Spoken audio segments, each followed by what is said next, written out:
Bismillahirrahmanirrahim. Assalamualaikum warahmatullahi wabarakatuh. Waalaikumsalam warahmatullahi wabarakatuh. Yang saya hormati Bapak Kepala Sekolah SMP 95 Jakarta, Bapak Pramono, Wakil Kepala Sekolah Bidang Kurikulum Bu Rini Widawati, Wakil Kepala Sekolah Bidang Sarana Prasarana Bu Yana Dewi, dan Wakil Kepala Sekolah Bidang Kesiswaan Bapak Ruslan, serta Bapak Ibu Guru yang telah hadir mendampingi saya untuk mengikuti diseminasi budaya positif. Bapak Ibu punten, senang nggak kalau dibilang cakep? Senang. Saya mau pantun nih, kita bilang cakep ya. Cakep.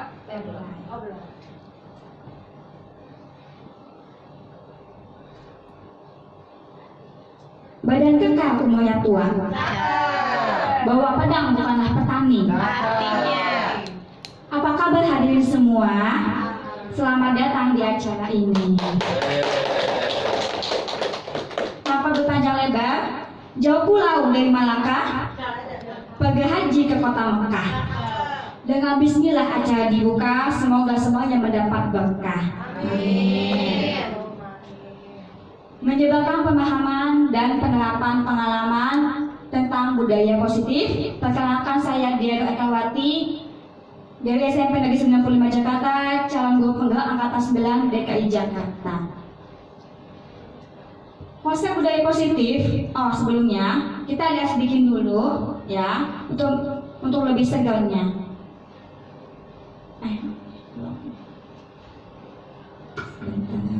Yuk kita sama-sama berdiri Bapak Ibu ya. Tahu ayam? Tahu lagu angkot? Tahu gimana lagu angkot? Oke, betul sekali. Yuk kita sama-sama seperti ayam. Menangkap anak ayam. Bentar.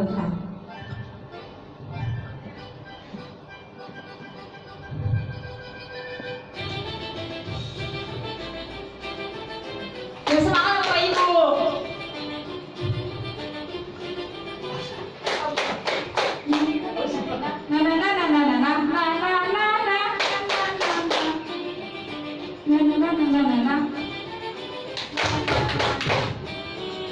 Senyumnya jangan lupa, senyum bahagia, senyum bahagia. Gigi boleh kelihatan, gigi boleh kelihatan.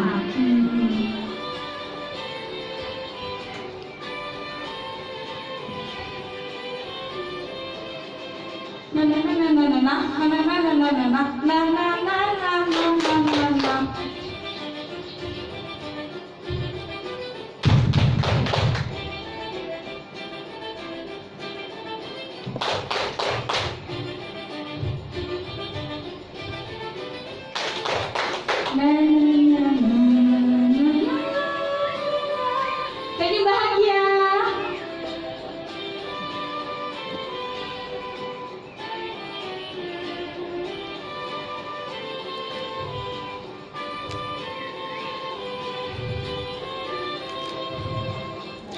Oke, cukup. Mari kita bertemu ya Bapak Ibu ya. Terima kasih.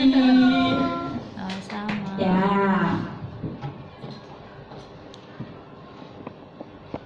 Oke. Konsep budaya positif ini ada 6. Untuk Bapak Ibu, di sini saya hanya berbagi ya, tidak ingin menggurui, kita sama-sama belajar. Ya, yang pertama ada tentang disiplin positif dan nilai-nilai kebajikan universal. Yang kedua, teori motivasi, hukuman dan penghargaan restitusi. Yang ketiga, keyakinan kelas. Yang keempat, kebutuhan dasar manusia dan dunia berkualitas. Yang kelima, 5 posisi kontrol guru. Yang keenam adalah segitiga restitusi. Oke. Yang pertama, disiplin positif. Apa itu disiplin positif? Ada yang tahu? Apa itu disiplin positif? Disiplin positif berasal dari kata disiplina yang artinya belajar. Disiplin mengacu pada disiplin diri yang memiliki tanggung jawab terhadap apa yang dilakukannya berdasarkan nilai-nilai yang kita yakini. Lalu, disiplin positif merupakan salah satu cara penerapan disiplin yang bertujuan untuk menumbuhkan kesadaran serta memberdayakan peserta didik tanpa imbalan. penghargaan, reward, ancaman, atau hukuman. Nah, kita sebagai pendidik, tujuan kita adalah menciptakan peserta didik yang bagaimana? Yang memiliki disiplin diri, sehingga mereka berperilaku mengacu kepada nilai-nilai kebajikan universal dan memiliki motivasi intrinsik dalam perubahan perilaku ke arah yang lebih baik. Kemudian motivasi perilaku manusia. Dalam bukunya Restructuring School Discipline yang disampaikan oleh Diana Gilson Gosen menyatakan ada 3 motivasi perilaku manusia. Yang pertama adalah untuk menghindari ketidaknyamanan atau hukuman. Yang kedua, untuk mendapatkan imbalan atau penghargaan dari orang lain. Yang ketiga, untuk menjadi orang yang mereka inginkan dan menghargai diri sendiri dengan nilai-nilai yang mereka yakini. Untuk poin pertama dan poin kedua, ini termasuk dalam motivasi eksternal. Motivasi eksternal berarti motivasi yang bahasa dari luar ya. Nah, kalau yang ketiga ini untuk menjadi orang yang mereka inginkan dan menghargai diri sendiri, termasuk motivasi intrinsik atau dari dalam diri mereka sendiri. Nah, berkaitan dengan hukuman. Apa itu hukuman? Hukuman biasanya tidak terencana, ya, atau tiba-tiba. Murid tidak tahu nih apa yang akan terjadi atau dilibatkan dan bersifat satu arah. Dan biasanya hukuman itu terjadi pada gurunya saja yang langsung menentukan ya, kamu hukumannya A, B, C. Kemudian dan biasanya berupa hukuman fisik atau psikis. Kemudian konsekuensi. Apa itu konsekuensi? Terencana atau disepakati. Jadi dia bersifat dua arah nih. Ada kesepakatan. Murid tetap dibuat tidak nyaman. Kenapa tidak nyaman? Karena biasanya si guru itu mendominasi kesepakatan tersebut, ya. Lalu dan si guru selalu memonitor murid. Kemudian ada restitusi. Apa itu restitusi? Proses menciptakan kondisi bagi murid untuk memperbaiki kesalahan dan juga merupakan proses kolaboratif yang mengajarkan murid untuk mencari solusi sendiri. Nah, sekarang kita sama-sama kuis ya Bapak Ibu Guru. Ada beberapa pertanyaan, mohon diajukan tangan yang bisa menjawabnya. Menurut Bapak Ibu Guru, hukuman atau sanksi atau konsekuensi? Kita mulai. Yang pertama, lari mengelilingi lapangan basket 2 kali karena terlambat hadir di sekolah. Menurut Bapak Ibu Guru, hukuman atau konsekuensi? Ya. Kenapa hukuman Bu Dwi? Karena dia tidak upacara ya? Lari mengelilingi lapangan basket karena terlambat hadir. Oh, terlambat hadir ya, karena dia sudah menyalahi aturan. Karena kan udah ada jam-jamnya tiba di sekolah, ternyata dia tidak tiba di sekolah. Oke, betul. Coba kita lihat jawabannya. Oke, benar hukuman. Tepuk hebat. Hebat, hebat. Hebat, hebat. Hebat. Oke, terima kasih Bu Dwi. Benar ya, hukuman. Lari mengelilingi lapangan basket 2 kali. Ini bersifat hukuman karena biasanya ini keputusannya dari guru sendiri ya, nggak ada kesepakatan. Hukuman terlambat itu apa sih? Ternyata dia berubah hukuman fisik. Ya, yang kedua, membersihkan coretan yang dibuatnya di meja tulis. Nah, ini hukuman atau konsekuensi ya, Bu Amel? Konsekuensi. Kenapa konsekuensi Bu Amel? Karena mempertanggungjawabkan apa yang sudah dia perbuat, seperti membersihkan coretan yang dia buat. Oke, coba kita lihat jawabannya. Oke, benar. Tepuk hebat. Hebat, hebat. Hebat, hebat. Hebat. Ya, benar sekali. Dia adalah konsekuensi. Si anak membuat coretan di meja. Nah, konsekuensinya dia harus membersihkan karena dia bertanggung jawab atas sikapnya sendiri, ya. Itu. Kemudian yang ketiga, kehilangan 10 menit jam istirahat untuk mengerjakan tugas karena terlambat datang dan tertinggal pelajaran selama 10 menit. Ya, Miss Yuni, konsekuensi. Kenapa konsekuensi, Miss? Kenapa konsekuensi, Miss? Karena gimana sebelumnya setelah belajar lambat pelajaran sama sebelumnya. Konsekuensi karena ya dia apa namanya terlambat. Iya. 10 menit. Jadi dia harus menambahkan lagi 10 menit. Nah, istirahatnya dia terpotong. Oke, good. Coba kita lihat jawabannya. Ya, benar. Tepuk hebat. Hebat, hebat. Hebat, hebat. Hebat. Ya, benar sekali. Kehilangan 10 menit jam istirahat kan itu adalah konsekuensi. Karena dia datang terlambat, maka konsekuensinya dia harus menambah waktu tersebut dengan merelakan jam istirahatnya 10 menit sesuai dengan waktu terlambatnya, dan dia pun tertinggal belajar sama 10 menit ya. Kemudian yang keempat, nah ini nih, membersihkan WC karena mematahkan pensil kawannya. Dia hukuman atau konsekuensi ya? Membersihkan WC karena mematahkan pensil kawannya. Hukuman atau konsekuensi? Ada yang mau bersedia menjawab, Bapak Ibu? Coba Bu Lia. Mana? Mic-nya mana ya? Enggak ada mic, cuma satu ya.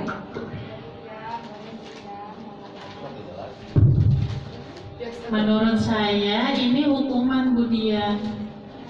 Soalnya pertama tidak ada korelasinya antara kesalahan yang dia perbuat sama akibat yang dia jalani.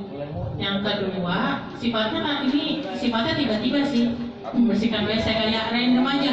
Ayo bersihin WC. Gitu, kayaknya random aja ini hukumannya, jadi tidak terencana. Oke, baik, terima kasih Bu Lia. Coba kita lihat jawabannya. Ya, benar sekali hukuman. Tentu hebat. Hebat, hebat. Hebat, hebat. Hebat. Benar sekali Bu Lia.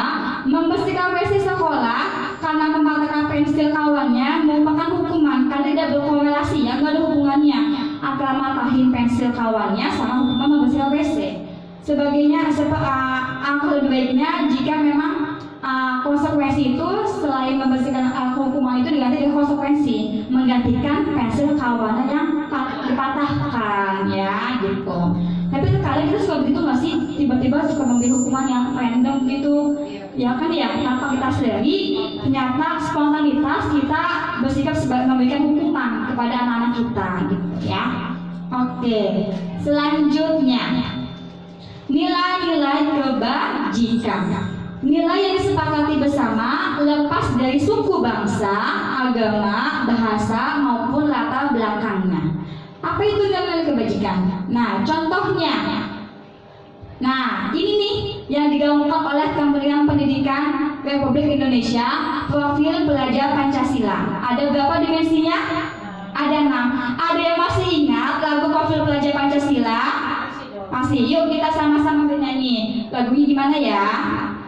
Oke, 1, 2, 3. Pelajar Pancasila beriman dan bertakwa pada Tuhan Yang Esa dan berakhlak mulia, berkebinekaan global, gotong royong mandiri, kreatif dan bernalar kritis. Nah, ini adalah nilai kebajikan yang digaungkan oleh Kemendikbud. Kemudian ada apa lagi? 9 pilar karakter atau IHF. Kalau nggak salah, kita kemarin pas jalan-jalan nemu gedung bertuliskan sekolah karakter. Ingat tidak?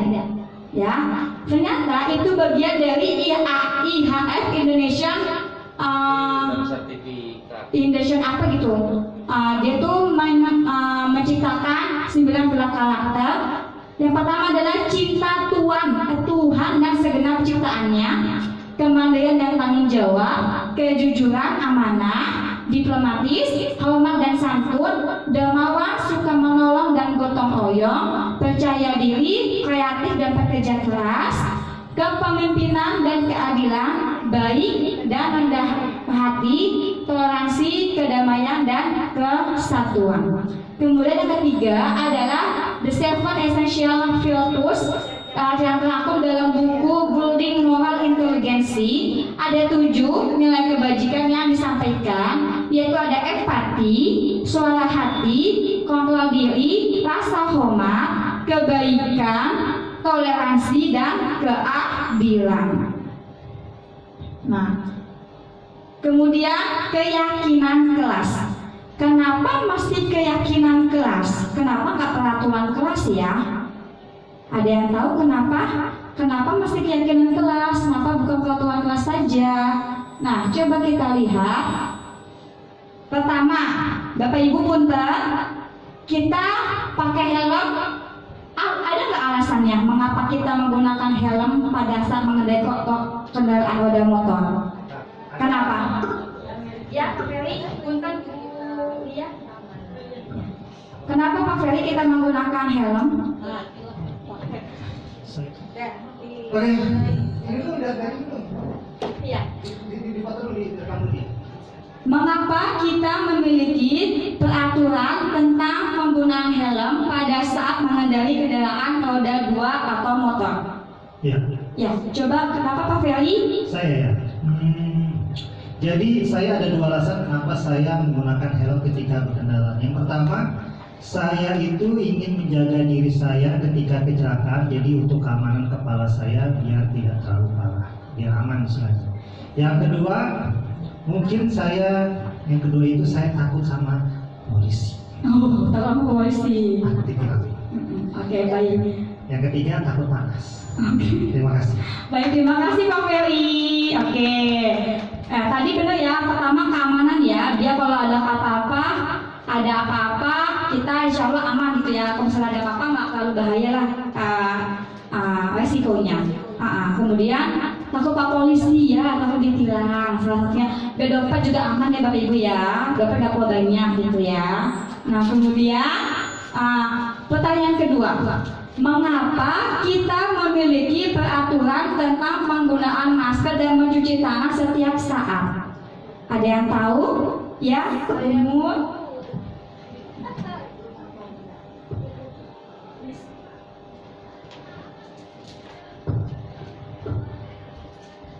Baik, saya akan mencoba untuk memberikan tanggapan ya Bu. Mengapa kita memiliki peraturan tentang menggunakan masker dan mencuci tangan setiap hari? Tentunya dari segi kesehatan, apalagi yang seperti saya punya sakit sinusitis, itu diperintahkan istilahnya sama dokter supaya menggunakan masker kala sedang dalam perjalanan naik kendaraan atau bermotor. Soalnya udara yang dihirup itu kalau nggak pakai masker otomatis masuk ke dalam hidung saya. Nah, kemudian mencuci tangan. Tentunya kalau kita habis megang sesuatu atau bersalaman dengan orang lain, menghindari dari kuman-kuman, tentunya harus cuci tangan Bu, biar sehat. Itu tanggapan saya. Mengapa kita harus menggunakan masker dan mencuci tangan setiap hari? Terima kasih. Terima kasih Bu Mun. Terima kasih Bu Mun. Ya, ternyata ada alasan mengapa kita memiliki peraturan tentang penggunaan masker dan mencuci tangan setiap saat. Berikan tepuk tangan yang hebat buat Bu Mulyati. Tepuk hebat.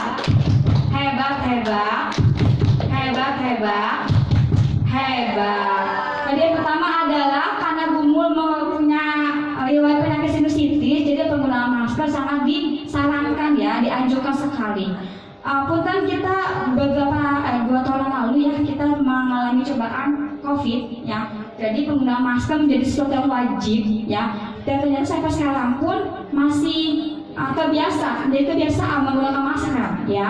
Apalagi dengan polusi Jakarta pada saat ini mendung-mendung tapi ternyata dia polusi ya. Dan kita pun ternyata banyak juga nih teman-teman yang batuk sampai berbulan-bulan karena polusi yang kurang sehat. Nah, kita diajarkan menggunakan masker. Apalagi cuci tangan. Kita memegang makanan apapun itu, kita nggak tahu itu makanan isinya apa. Nah, kita diajarkan mencuci tangan agar higienis ya. Jadi tiap apapun yang kita lakukan ada alasannya di balik itu semua. Nah, begitu juga dengan anak-anak nih. Ada peraturan memakai dasi, ada peraturan tidak terlambat ke sekolah. Kira-kira apa ya nilai-nilai kebajikan alasan peraturan tersebut dibuat? Jadi, ketika kita membuat suatu peraturan, kita juga menyampaikan kepada anak-anak kita, peraturan tersebut dibuat apa ya? Kenapa kamu mesti datang terlambat? Kenapa kamu mengumpulkan tugas dalam tepat waktu? Kenapa memakai seragam yang sama seperti teman-temannya? Mengapa aktivitas masih lengkap? Jadi ada alasan-alasan kenapa anak-anak mengikuti peraturan tersebut. Ya, seperti yang disampaikan di sebelumnya tuh ada peraturan-peraturan nilai kebajikan yang tadi sampaikan. Nah, kenapa kita mesti belajar? Ternyata kita berpegang teguh pada dimensi profil Pancasila ya. Bagaimana kita menghormati orang lain, apakah termasuk bagian dari dimensi akhlak mulia, bagaimana ketika kita kerja sama teman-teman ternyata bagian dari dimensi bergotong royong ya. Jadi setiap peraturan yang dilakukan ada alasannya kenapa peraturan tersebut dibuat. Nah, pembentukan keyakinan kelas yang pertama bersifat abstrak, yang kedua berupa pernyataan universal, yang ketiga dibuat dalam pernyataan positif. Sedikit saja agar mudah diingat, jangan terlalu banyak keyakinan kelasnya. Kemudian sesuai dengan kondisi kelas dan sekolah sehingga mudah diterapkan. Kemudian semua warga sekolah atau warga kelas dilibatkan saat membuat keyakinan kelas. Nah, ini adalah contoh keyakinan kelas yang telah dibuat. Yang pertama nih, kesepakatan kelas 7B. Tertib, disiplin dalam melaksanakan komitmen peserta didik. Yang kedua, melakukan piket kelas sesuai jadwal dan tugas. Yang ketiga, menghormati dan menyayangi guru dan teman kelas. Yang keempat, menjaga kebersihan diri sendiri, kelas dan lingkungan sekolah. Yang kelima, berpartisipasi aktif dalam pelajaran, menggunakan HP jika diperbolehkan oleh gurunya. Yang keenam, jika melanggar membawa bunga dan pot atau buku literasi. Dan di dalam keyakinan kelas tersebut ada kesepakatan yang telah disepakati bersama-sama, sehingga ada konsekuensi jika anak-anak tidak menaati keyakinan kelas tersebut. Nah, agar keyakinan kelas tersebut menjadi valid nih, ditandatangani oleh wali kelas, ketua kelas dan perwakilan kelas tersebut, sehingga setiap kelas itu merasa oh ini keyakinan kelas kita loh gitu. Kemudian ini contoh kesepakatan kelas 8B, menjaga ketertiban selama pembelajaran, tidak ramai, tidak makan dan minum, mengambil barang tanpa izin, dan keluar masuk kelas dengan izin gurunya. Yang kedua, bersikap aktif selama pembelajaran. Yang ketiga, menggunakan HP jika mendapat izin guru. Yang kelima, mengumpulkan tugas paling lama 1 minggu. Yang keenam, bersikap sopan dan menghargai ketika orang lain berbicara. Nah, ini adalah contoh-contoh keyakinan kelas yang mungkin bisa dicoba di kelas Bapak Ibu guru pada saat mengajar nanti. Ya. Kemudian, kebutuhan dasar manusia. Manusia itu makhluk sosial ya, kita nggak bisa hidup sendiri. Ya, jadi dia butuh bantuan orang lain. Nah, kira-kira apa itu kebutuhan dasar manusia? Segala sesuatu yang kita lakukan untuk mendapatkan apa yang kita inginkan. Seluruh tindakan yang kita lakukan memiliki tujuan tertentu, dan semua usaha terbaik yang kita lakukan adalah dalam rangka memenuhi kebutuhan dasar kita terpenuhi dengan baik. Ada berapa kebutuhan dasar manusia? Ternyata ada 5. Yang pertama, sandang, pangan, papan, ya, kebutuhan bertahan hidup, makanan, pakaian, tempat tinggal, keamanan dan kesehatan, ya. Jadi kalau misalnya kita sendiri kalau tidak ada kebutuhan dasar bertahan hidup, untuk melakukan hal-hal lainnya agak terhambat ya Bapak Ibu ya. Kalau lapar nggak bisa mikir, ya. Kalau bajunya agak-agak keringetan bawa dikit kita nggak nyaman gitu kan. Tempat tinggal kita panas atau kedinginan kita tuh nggak nyaman gitu. Jadi deh, salah satu kebutuhan dasar kita bertahan hidup ya. Yang kebutuhan kedua, kasih sayang dan rasa diterima. Contoh seperti apa? Rasa diterima, dipedulikan, berbagi, kerjasama, menjadi bagian dalam kelompok. Kasih sayang butuh perhatian Bapak Ibu ya, itu salah satu bentuk kasih sayang. Perhatian dari temannya, perhatian dari keluarga itu menjadi salah satu kebutuhan dasar manusia ya. Bagaimana dalam kelompok dia diterima, dipercaya oleh lingkungannya, itu salah satu contoh bagian dari kasih sayang ya. Jadi dia merasa, oh saya ada loh di kelas ini loh, oh saya diterima loh di kelas ini loh, saya nggak beda dari yang lain gitu. Kemudian yang ketiga, penguasaan. Ada harga diri, keinginan untuk dianggap, memimpin, berprestasi, diakui dan didengar. Ya, tanpa kita sadari, ternyata penguasaan juga bagian dari kebutuhan dasar manusia.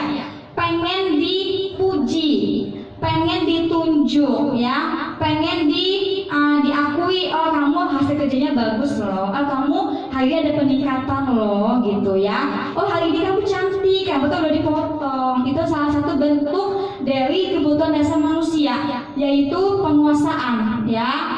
Ingin diakui, didengar ketika anak bercerita, diakui penguasaan harga dirinya bagaimana ketika dia memimpin upacara bendera misalnya, atau membantu teman-temannya. Nah itu menjadi kebutuhan dasar manusia yang kurang lebih terkadang kita abaikan gitu ya. Oh anak udah sedang ngajar tugas, ya udah biarin aja, alhamdulillah selesai gitu kan. Ternyata anak-anak pengen dipuji juga gitu ya. Kemudian kebebasan.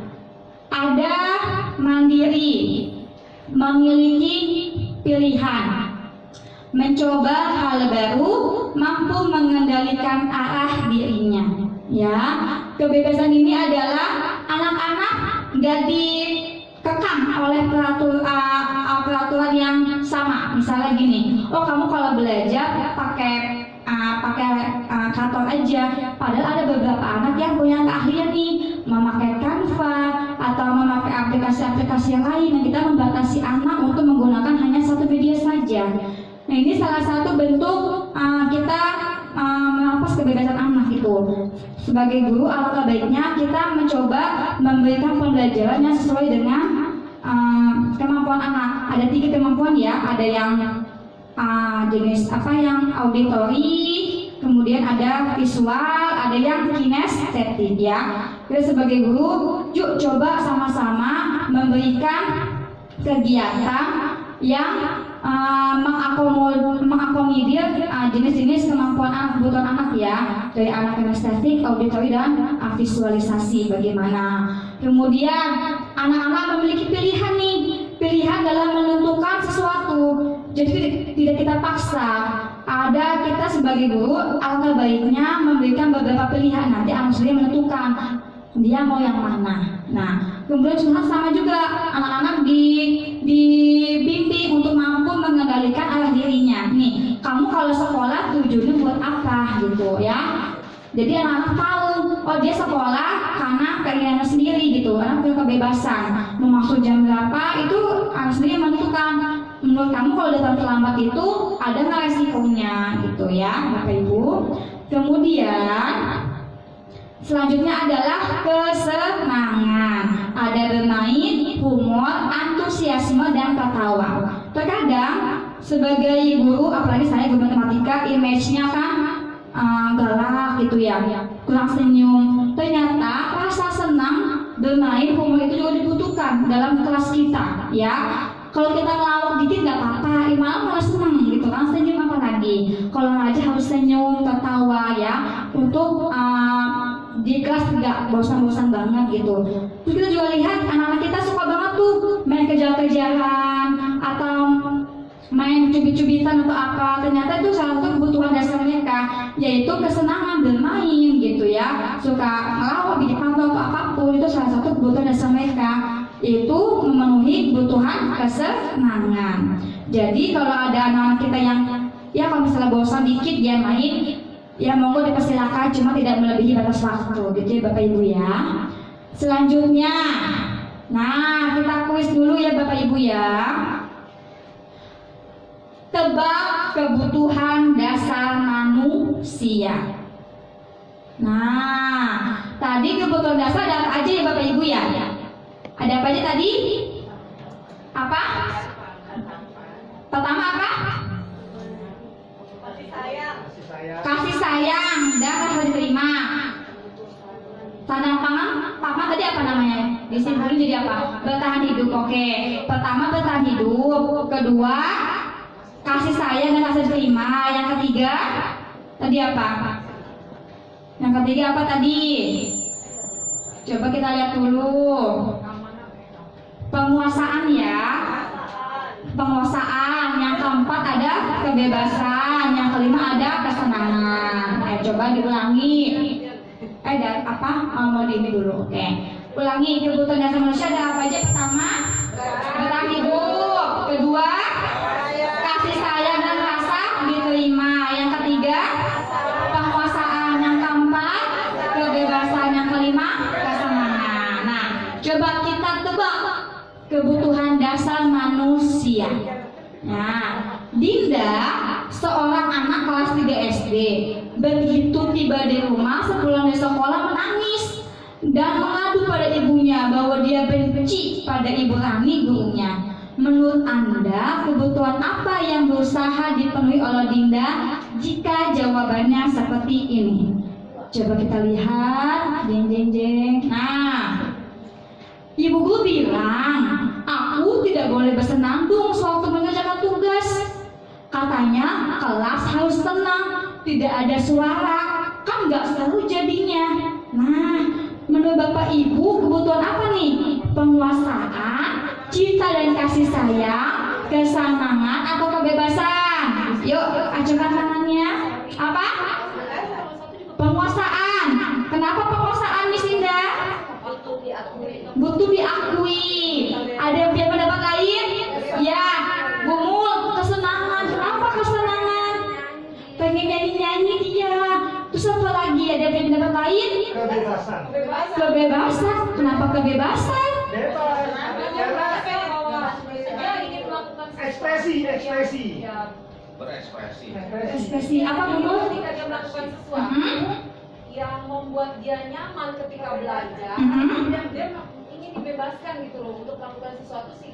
Mereka dia nyaman ketika belajar. Mungkin ketika dia belajar dia nyamannya sambil Nyanyi. Ada anak yang seperti Iya. itu. Itu anak auditori kalau nggak salah. Oke, sip.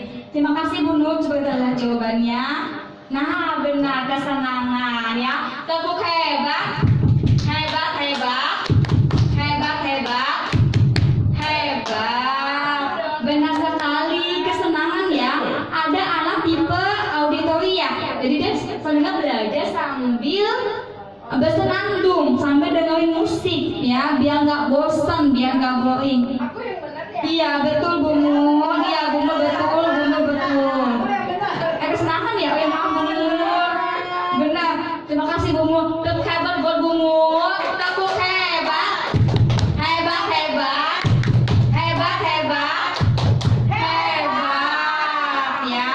Kesenangan. Jadi anak-anak ternyata senang loh kalau nyanyi ya, sambil belajar sambil nyanyi, sambil dengerin musik. Meskipun suaranya bagus banget ya, tapi mereka senang gitu ya. Ada nggak sampai banget kelasnya gitu ya.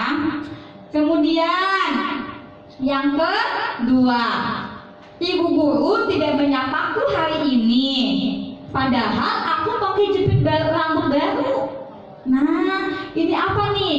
Penguasaan, cinta dan kasih sayang, kesenangan atau kebebasan?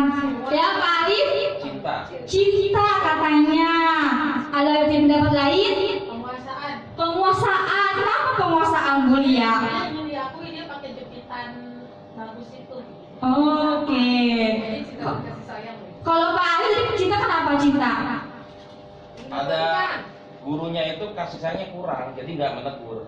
Oh, oke, bisa jadi ya. Pengen diperhatiin ya. Coba kita lihat jawabannya. Oke, cinta dan kasih sayang. Tepuk hebat buat Pak Arif. Tepuk hebat. Hebat, hebat. Hebat, hebat. Hebat. Benar sekali, cinta dan kasih sayang. Pengen ditegur pakai jepit baru loh, gitu kan. Pengen diperhatiin ya. Oke. Yang ketiga, nih, aku sebel, gambarku tidak rapi. Malah ibu guru nunjukin ke teman-teman aku di depan kelas. Nah, kira-kira ini butuh kebutuhan dasar apa ya yang tidak terpenuhi? Penguasaan, kebebasan, kesenangan, atau cinta dan kasih sayang? Ayo, apa ya? Aku sebel, gambarku nggak bagus.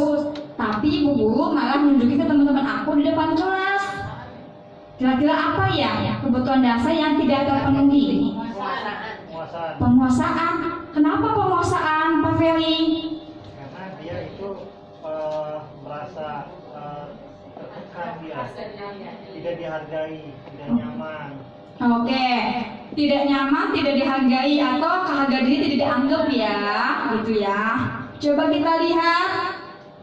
Oke, benar, penguasaan. Tepuk hebat buat Pak Ferry. Tepuk hebat. Hebat, hebat. Hebat, hebat. Hebat. Benar sekali ya. Jadi ketika ada anak yang gambarnya nggak bagus, jangan ditunjukin teman-temannya. Itu melukai harga dirinya. Malu gitu ya ditampilkan ke teman-temannya ya. Gitu. Dan kita tanpa sadar begitu ya kadang-kadang ya. Di gambar kamu begitu lah, jangan contoh dia gitu kan. Nggak sadar kita ternyata ya. Yang keempat, aku bosen belajarnya cuma gitu-gitu aja, dengerin ibu guru aja. Nah, menurut Bapak Ibu, kebutuhan dasar apa yang tidak terpenuhi? Cinta dan kasih sayang, penguasaan, kesenangan, atau kebebasan? Kesenangan. Kenapa kesenangan, Pak Arif? Ya karena itu aja bikin dia bosen, bikin dia nggak senang. Oke. Kalau pelajarannya mungkin berbeda atau ada variatif, senang. Oke, coba kita lihat jawabannya. Ternyata kebebasan. Ya, kebebasan. Kenapa kebebasan? Benar tadi, gitu-gitu aja ya. Jadi anak-anak kan punya kemampuan macam-macam ya. Ada yang kemampuan kata masing-masing ya. Nah, kita sebagai guru, yuk coba memulai pembelajaran dengan hal yang berbeda. Nggak gitu-gitu aja. Nggak cuma nulis, nyatet gitu kan. Ada hal-hal lain, misalnya ada praktik atau apa, membuat sesuatu, menonton video atau lain-lainnya ya. Sehingga si anak kebakat dan minatnya berkembang gitu ya, tidak terkekang di satu sisi saja gitu ya. Nah, selanjutnya ada 5 posisi kontrol guru. Ada apa saja? Yang pertama, penghukum. Yang kedua, pembuat rasa bersalah. Yang ketiga, teman. Yang keempat, pemantau. Yang kelima, manajer. Nah, apa saja sih mereka ini? Untuk lebih memahami kelima posisi tersebut, mari kita saksikan kasus Maren yang terlambat hadir 20 menit di sekolah. Lalu melihat bagaimana kelima posisi dalam menghadapi masalah tersebut.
Naren!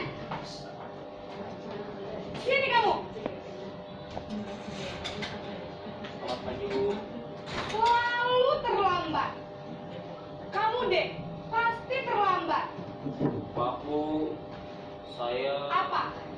Apa coba? Alasan kamu apa lagi? Kapan sih kamu tidak terlambat? Malas sekali ya kamu jadi anak. saya Dasar pemalas. Gak kapok-kapok sih kamu. Sudah berapa kali terlambat? Sana, kamu keliling lapangan basket 2 kali. kenapa saya harus keliling lapangan basket, Bu? Kenapa? Kamu melawan ibu? Berani-beraninya jawab. Sudah terlambat, masih berani jawab pula. Sekarang, keliling lapangan basket 5 kali sekalian. Biar kapok. Cepat. Pergi sana ke lapangan basket.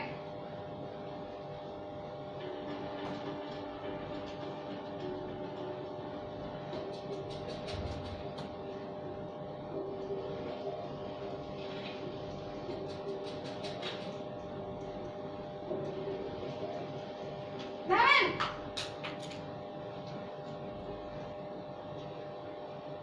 Selamat pagi, Bu. Naren. Kamu kenapa terlambat lagi, nak? Ya Tuhan, Naren. Kamu senang ya bikin ibu susah ya? Kalau kamu terlambat lagi, nanti ibu yang ditegur bapak kepala sekolah, nak. Disangka ibu tidak bisa membina kamu. Duh, gimana ini? Maaf, Bu. Duh, Gusti Naren. Kamu suka ya kalau ibu ditegur bapak kepala sekolah? Terus, sekarang ibu harus tulis apa yang di buku absen? Ini kamu sudah sering terlambat loh. Ibu harus apa coba? Maaf, Bu. Maaf sekali. Ya sudah, lain kali jangan bikin ibu susah lagi ya nak ya. Ibu tidak akan kuat lagi kalau kamu begini terus. Bisa jantungan kalau ibu tegur bapak kepala sekolah. Sana cepat kelas. Maaf ya, Bu. Maaf sekali.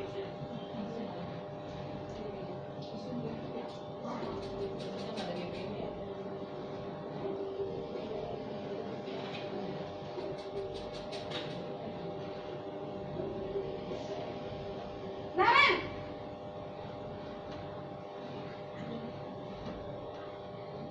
Selamat pagi, Bu.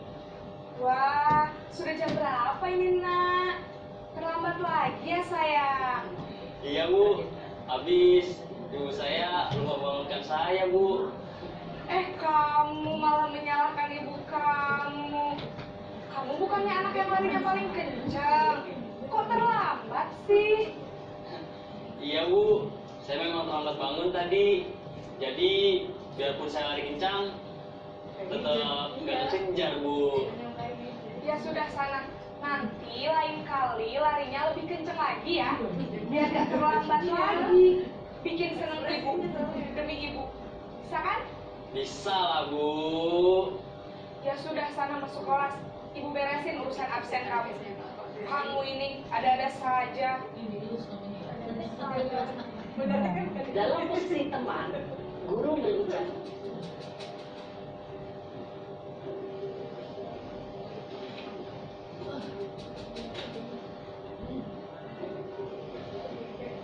Naren!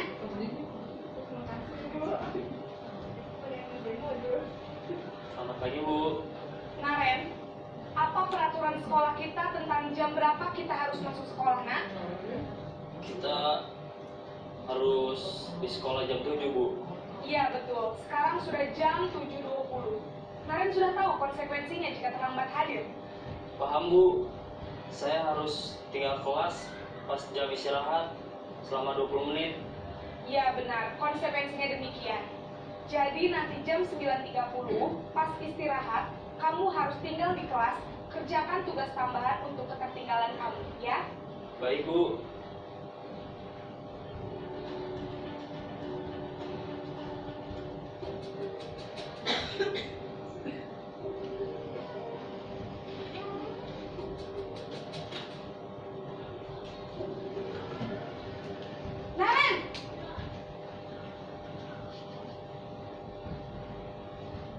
pagi, Bu.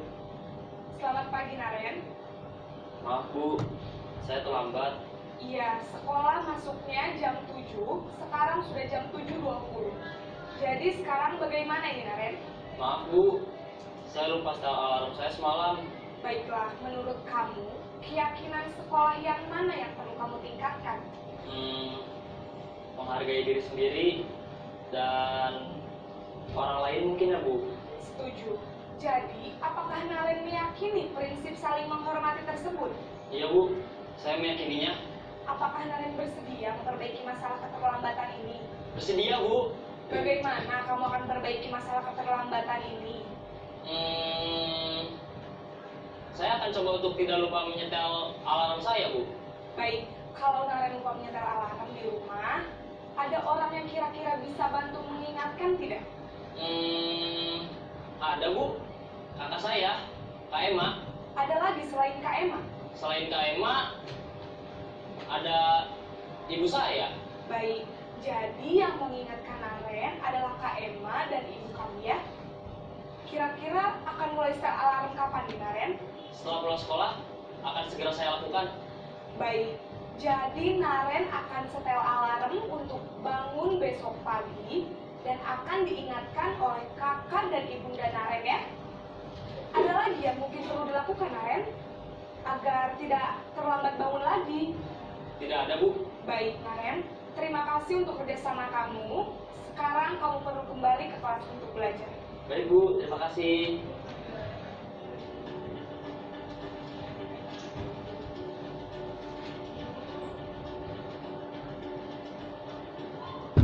Oke, baik, tadi adalah video tentang Naren yang terlambat ke sekolah. Dan ada 5 posisi kontrol guru ya, Bapak Ibu. Nah, berdasarkan video tersebut, kira-kira bagaimana sih ciri-ciri dari seorang guru yang sebagai penghukum? Ada ingin berpendapat? Coba Bu Fitri, apa ciri-ciri seorang guru sebagai penghukum? Ciri-ciri guru penghukum itu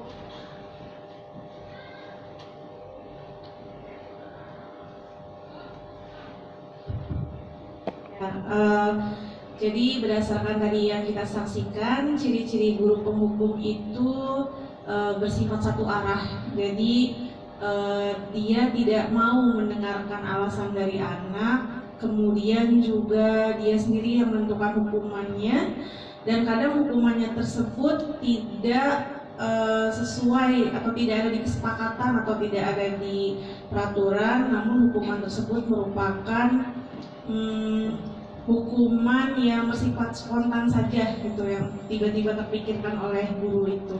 Oke, baik. Terima kasih Bu Fitri. Tepuk hebat buat Bu Fitri. Tepuk hebat. Hebat, hebat. Hebat, hebat. Hebat. Ya benar sekali ya Bapak Ibu.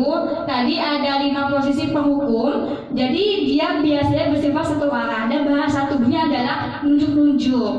Apa ini namanya? Kolok pinggang dengan suara lantang, mata melotot ya. Kamu gini adalah ciri guru penghukum.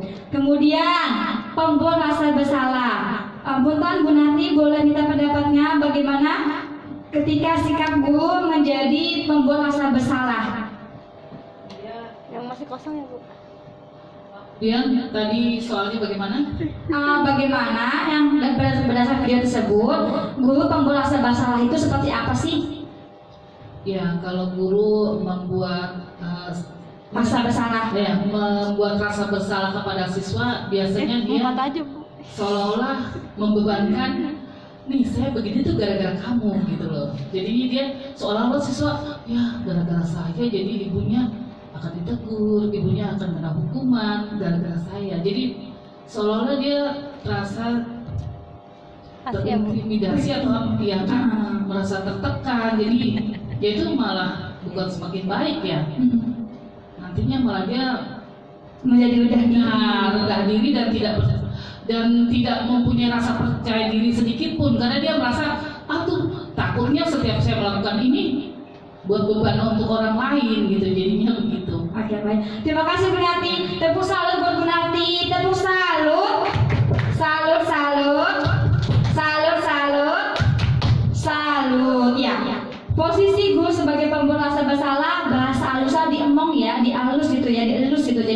kita seakan-akan membebankan kepada anak didik kita ya, sehingga anak masa punya beban dalam hidupnya. Oh, gara-gara saya ibu dimarahin kepala sekolah, oh, gara-gara saya ibu gini. Nah, mungkin di kemudian hari nanti dia seperti yang disampaikan ada rasa rendah diri.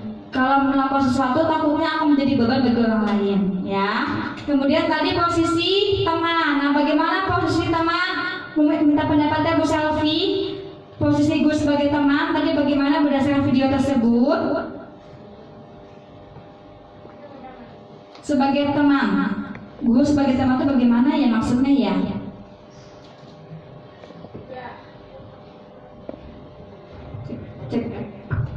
Pada posisi guru sebagai teman, di mana guru ini tidak menyakiti murid, menjaga perasaan murid dan menghargai murid. Nah, sehingga guru dapat mengontrol murid dengan bersikap yang positif. Oke, baik. Terima kasih Bu Selvi. Tepuk salut buat Bu Selvi. Tepuk salut. Salut.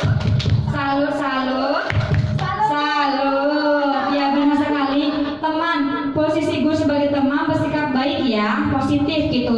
Namun ada hal negatifnya ternyata kalau kita bersikap sebagai teman, anak-anak menganggap kita oh gampang sama Bu Dian ini gitu ya, oh gampang lah gitu, cincai sama Bu Dian mah gitu ya. Nah, itu menjadi hal yang kita pikirkan kembali. Posisi kita ternyata sama mereka kan berbeda ya. Kita guru mereka guru kita. Kita mesti membuat batasan tersebut. Kemudian posisi sebagai pemantau. Bagaimana posisi kita sebagai pemantau? Ya, Miss Indah. Sebagai pemantau adalah terkadang memberikan hukuman itu menjadikan kita bersikap otoriter. Kemudian membuat rasa bersalah, seolah-olah kita itu simpati, kita itu berempati, seolah-olah merasa apa yang anak rasakan. Kemudian ketika kita menjadi teman, akhirnya mereka menggampangkan. Kalau sebagai pemantau di sini saya melihatnya siswa diberikan kesalahannya, dia mengungkapkan kesalahannya. Kemudian dia juga harus tahu dari konsekuensi akibat dari kesalahan yang sudah dibuat, kelalaian yang dia buat, dia harus tahu dari konsekuensinya itu. Oke. Terima kasih Miss Indah. Tepuk salut buat Miss Indah. Tepuk salut.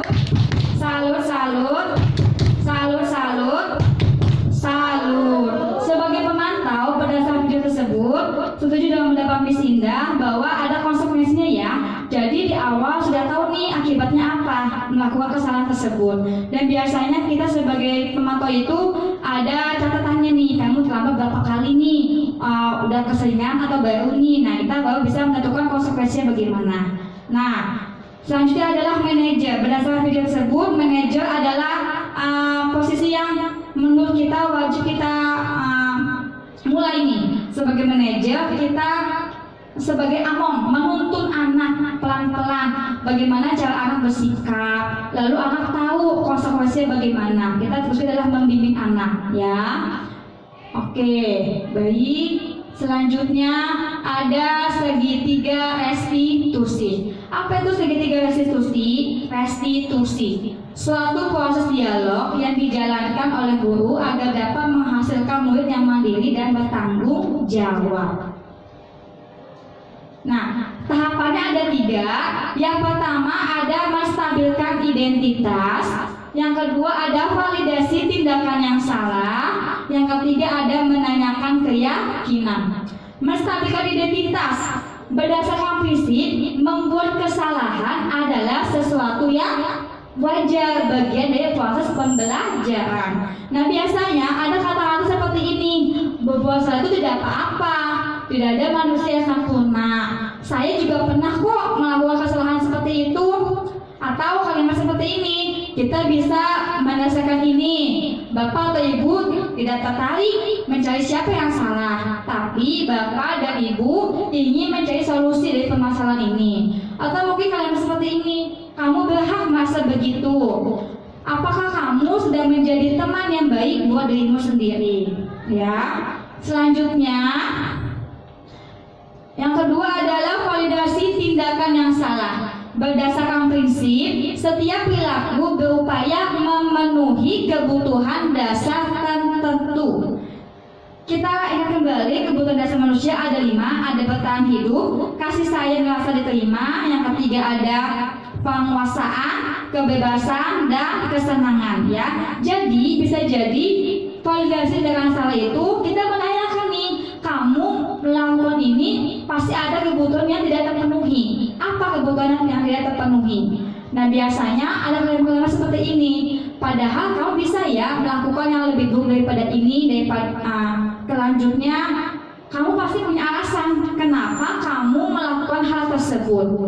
Kamu patut bangga pada dirimu sendiri karena kamu telah melindungi sesuatu yang penting buatmu. Atau kalimat seperti ini, kamu boleh mempertahankan sikap itu, tapi kamu harus menambahkan sikap yang baru. Ya.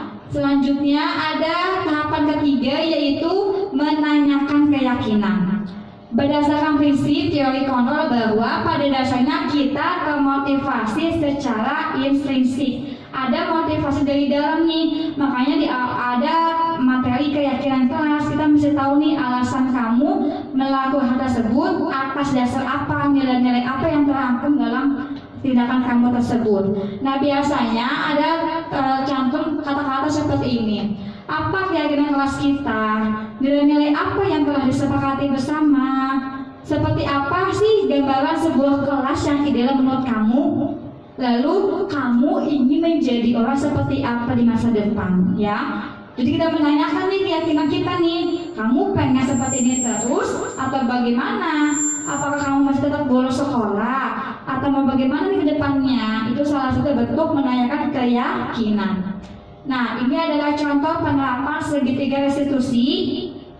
Sama-sama tontonnya Bapak Ibu.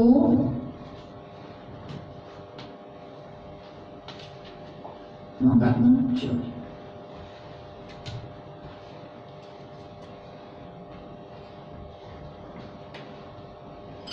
Siang Sarah. Siang Pak. Kenapa hari ini? Kesel Pak, kesel banget. Masa aku dikatain tukang fitnah Pak?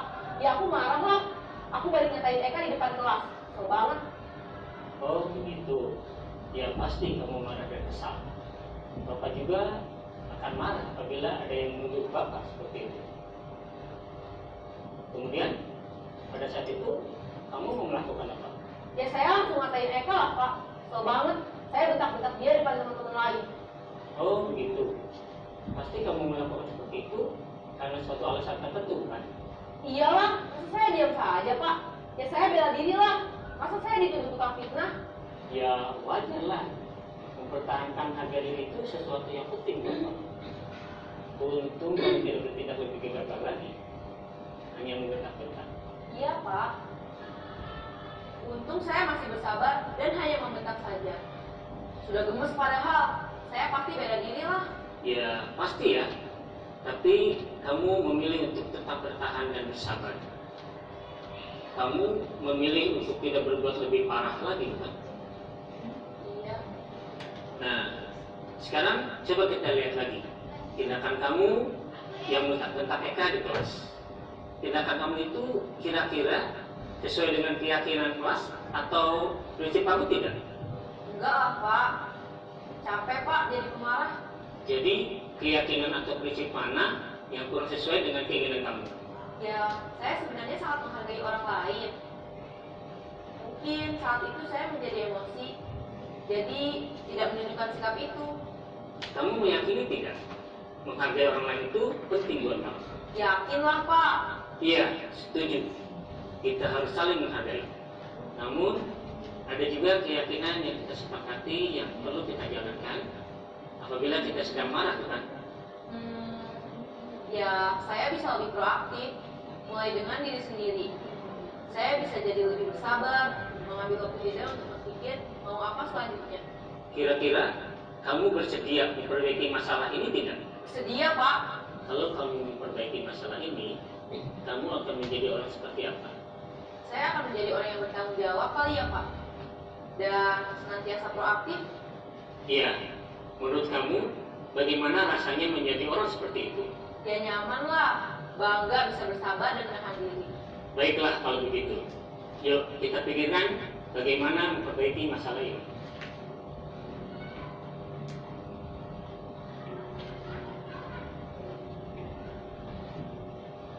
Oke, baik. Tadi adalah salah satu contoh bagaimana kita menerapkan segitiga restitusi. Punten Bapak Ibu, di antara 3 langkah tersebut ada nggak tahapan yang pernah kita lakukan? Dari 1, 2, 3. Yang pertama itu menstabilkan identitas.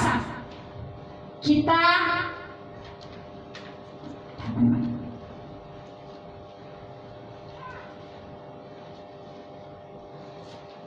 ya, tadi di video tersebut si Bapak itu mengatakan apa?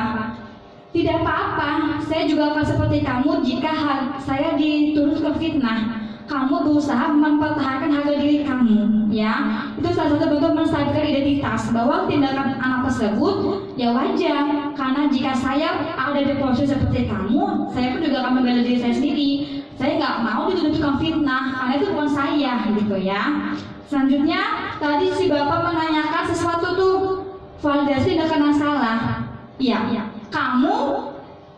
tindakan kamu bentak-bentak itu lebih baik daripada kamu mukul-mukul, ya. Ternyata bentak-bentak itu lebih baik daripada mukul-mukul temannya, atau nampar, atau membuang benda, ya. Itu bagian dari validasi tindakan yang salah, dan itu pasti ada alasannya kenapa kamu cuma bentak-bentak aja, gitu, ya.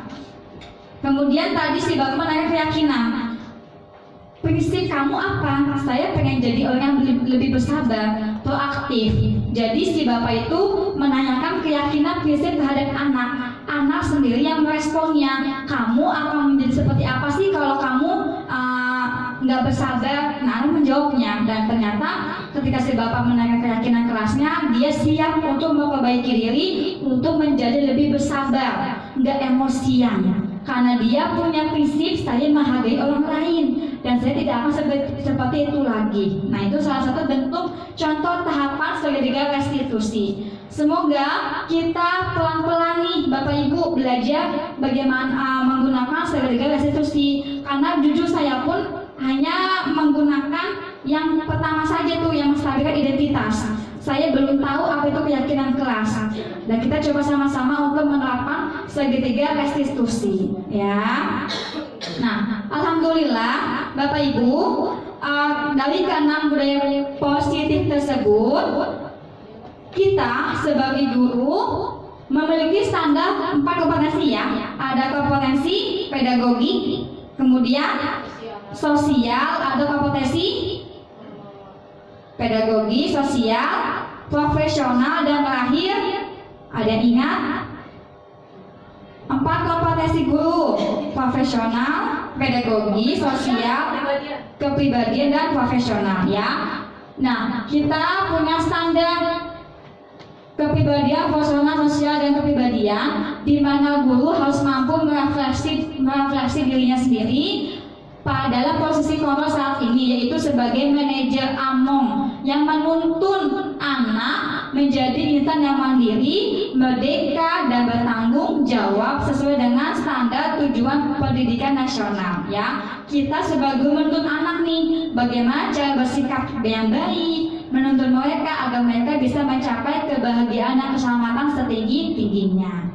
Dan saya cukup sekian, kurang lebih mohon maaf jika ada sesuatu yang salah datangnya dari saya sendiri sebagai manusia. Segala yang benar datangnya dari Allah Subhanahu wa Ta'ala. Pantun dikit boleh ya Bapak Ibu, ya. Belum mulai nih. Di negeri Aceh pesantren disebut Dayah.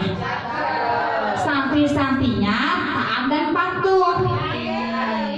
Wabillahi taufiq wal hidayah. Wassalamualaikum warahmatullahi wabarakatuh.